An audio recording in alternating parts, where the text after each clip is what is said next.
Yes, guys, welcome back to the channel. Big up to every single one of you that's locked in. Hit the like button on your way into video. I'm usually used to doing this as a stream, guys, but as you can tell, this is pre-recorded because time is not of the essence tonight. It's not. I don't have a lot of time on me. So there won't be no panel preview. And also, all due respect, it's Southampton. There's not really a need for it either. But we're here to discuss all things Southampton versus Chelsea. This is going to be a bite-sized preview for this channel standard. So I hope you guys enjoy. Let us know your thoughts down in the comment section below. As always, hit the likes, subscribe, hit the bell notification button as well on your way into the channel. And it is Southampton versus Chelsea. We make the short trip up to the south coast to face bottom of the table Southampton in the Premier League. Meanwhile, we are basically the informed team in the Premier League. We haven't lost a game since the break. We haven't lost a game in general since Liverpool away in the Premier League, like Carabao Cup aside and everything like that. But yeah, yeah, it's been a really good run of games for us. We bopped Aston Villa off the park in what was the best performance of the season so far, and a massive 6-pointer in the top 4 race. Now we come to the period of the table where we have the opportunity to be flat track bullies. We have a very good run of fixtures coming up, Tottenham included, but light work lane and all of that. We know our record against Spurs. We have more wins away at Spurs than Spurs have away at us since, I think, 1983.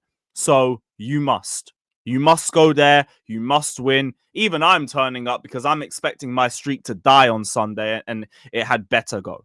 It had better be over and done with on Sunday. So, yeah, we will see then. But for now, we have to deal with the matter at hand, and that is bottom of the table Southampton. They just came off a 2-1 loss against Brighton, where, to be honest, they kind of got done by VAR again, and it's kind of been the story of their season too. Spirited defeats have been the Southampton way. And that's also why I'm saying, in spite of the fact that we had better, we're going to win and all of that, like, don't you dare drop points in this fixture of all fixtures. But Southampton do have a record of making it difficult for the top teams. They pushed Arsenal all the way to the end, took the lead at the Emirates too. Liverpool was a very, very tight victory for them. And even then, Liverpool basically got gifted every single goal. Manchester City was just a tight 1-0 win. To be fair, surprisingly, Ten Hag and Manchester United was the only team to really bop them off the park in the top 6. I don't think Tottenham have played them just yet. But that's why I'm saying, in spite of the fact that we must win this game, we still have to go and do the job. So let's not act like the game is done and it's settled already. Do what we did against Noah, for example. Handle business from the start and leave it in a position where the game is done and dusted by halftime. And we seem to have a habit of doing that. It's just, I don't think Nicholas Jackson plays in this game. And usually he's the opener for us. We've seen it in numerous games this season. And I don't think he's going to start this because he's just too much of a risk. What are the chances of him getting a yellow card and then just being out at the Tottenham game? We need him for that Spurs game. So, little spoiler for the lineup prediction that's going to drop later. I don't want to see Nicholas Jackson starting. I don't want to see him starting. But I don't think a lot of us would have wanted him to start anyway. I was hoping and praying that he would just get some silly yellow against Aston Villa so we could just write him out of this game anyway.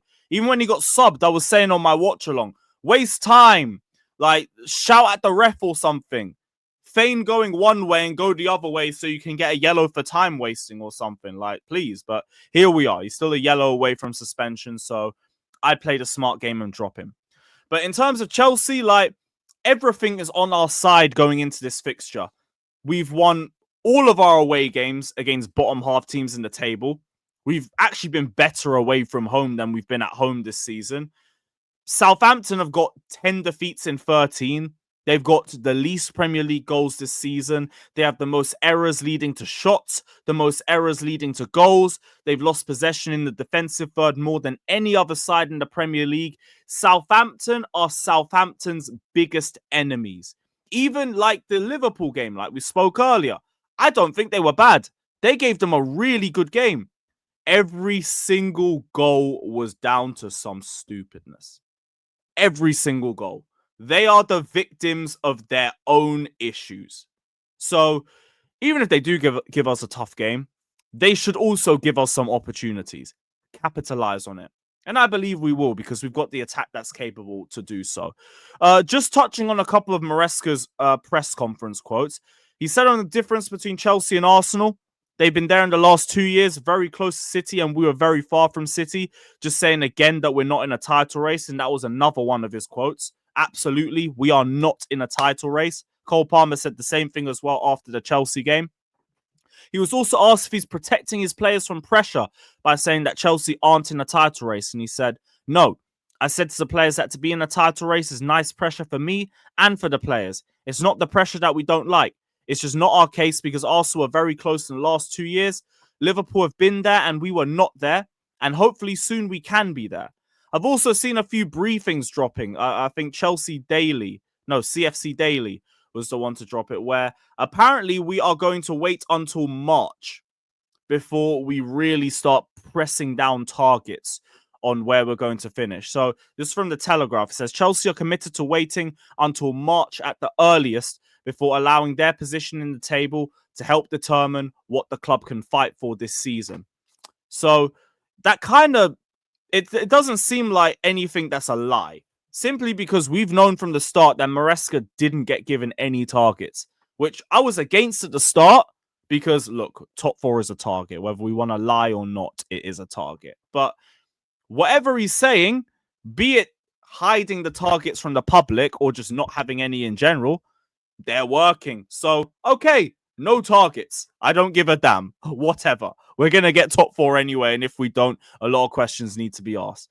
But on Southampton, he also said we need to be ready or it will be a bad day for us. He even said as well that the reason why is because if you analyze the results, they're there because they should be. But in terms of performance, they were winning against Liverpool, lost to City 1-0. Even the Brighton game, was the Brighton game a draw? Did I get that wrong? Did I get that one wrong? Swear down. Hold up, I gotta check that one. Oh, brother, it was a draw. Okay, everyone in the chat's gonna cook me for that one, but I deserve it. It is what it is. Okay, so they got a point against Brighton. Fair play to them. Fair play to them. What else did he say in the comments? Some stuff about his playing career. Stuff about Ruud van Nistelrooy taking on the Leicester job. If he's surprised by Chelsea's form, he said, I still consider it a big job. But because it's a big job, it doesn't mean you can't do the right things. In terms of expectations, we are ahead of mine in the way we are playing and results. We saw 4 or 5 months ago. It's very early, a short time together. The best feeling I have is that there are many things we can do better, but we are in the right direction, which is what I like too, because he's not resting on his laurels. Even if we are overachieving by a lot of people's marks, he's still looking at what more we can improve on. He's not just saying, yep, we're overachieving. We're in the top 4. We weren't even meant to be here by now. Brilliant. Perfect. Cannot ask for more than that. Yeah, I think that's it. Yeah, so he said again, in terms of targets, Chelsea didn't ask me to set a target. They asked me to build for the next year's something important, and we are in the right direction. Personal target, from outside, you struggle to believe. I just finished today's session. I'm not focused about the end of the season, next season, 2 seasons, because it's not real. So he's just focusing on it on a game-by-game perspective. Fair enough. So just quickly, I'm going to go through my lineup predictions before we wrap up. In goal, I would still like to see Jorgensen start. This is going to be my personal lineup pick. So I'm going to start with Philip Jorgensen in goal because we should rotate, in my opinion. Sanchez did have a good game against Aston Villa, but I keep saying I don't want this guy to think he's untouchable because one good game doesn't negate everything else. Everything else has not been good enough over the last few matches, and I need to see way more consistency before I get to that point. So I'd give Jorgensen another game, just so we can actually have a Premier League start and we can see a little bit of where his level's at. I get it, it's against Southampton, but Southampton is still probably a level up on a lot of the Conference League teams that we've played this season. So I would give him that start. At right back, I'm bringing Gusto back into the team. I'd like to rest Caicedo, and I think it would be a good idea to get his sharpness just a little bit further back up with that. So I would start with Malo Gusto on the left. We're going all change at centre back. Tosin is going into the back line with Badiashile, and let them both just play and figure out who's the one in better form. Because the one in better form, or the one who has the better game, can be the one that partners Levi Colwill on Sunday against Tottenham. At left back, I'm going Renato Vega, just because he can also invert into the midfield if needed. And I'm going to start Lavia too, just because I think if we have Vega and Lavia both playing in the DM roles in possession, it means that the other midfielder, who is going to be Enzo, has the license to roam further forward. And that means we could probably see a little bit more of the same football that we've seen from him in the last few games. So that would have him drop into the attacking midfield positions. I'm going to have João Felix next to him on the left-hand side. On the right, Noni's going to come back into the team.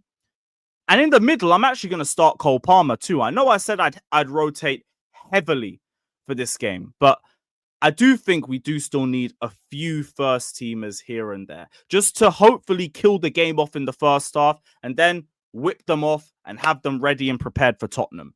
So in possession, it would be Gusto, Tosin, Badiashile. I'd have Vega and Lavia, with Vega inverting. Enzo and Palmer in the attacking midfield positions. Noni and Felix taking up the wings. And Nkunku up top, because I don't want to see Nicholas Jackson starting in this game. My score prediction, 3-0 Chelsea. Please just keep a clean sheet. We've already done it in one game. I'd like to see Jorgensen be able to do it as well in what would be his Premier League debut. And yeah, big up to every single one of you that's locked in. Let me know all your thoughts down in the comment section below. Don't forget to hit the like and subscribe on your way out. And as always, up the Chelsea, Bun Poch.